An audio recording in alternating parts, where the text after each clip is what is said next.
Welcome to Not Milk Never Milk. Subscribe if you're lactose intolerant. You're ready to begin.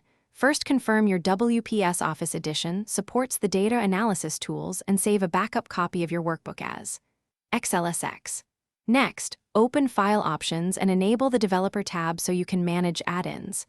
Then go to Add-ins and look for the Analysis Tool Pack equivalent. If it's listed, select it and click Install or Enable. Once done, restart WPS Excel to register the components, because the add-in often requires a restart to appear in the ribbon. With WPS restarted, open the Add-ins Manager again and install the Analysis Tool Pack or WPS Analysis add-in. Follow on-screen prompts to complete installation. Once installed, go to the Data tab where the Analysis group should appear.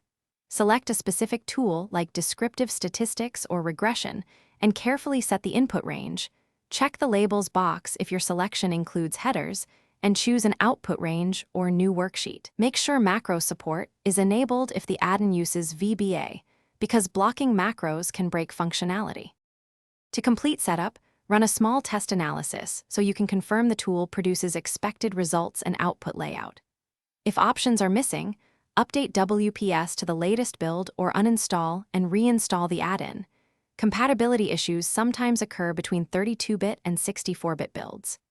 If an analysis fails, enable macros temporarily, use the repair function in the installer, and recheck input ranges and label selection. One key troubleshooting tip: if results are blank, verify output range isn't formatted as text, and that calculation mode. Thanks for watching. If this was helpful, leave a like and consider subscribing. See you next time.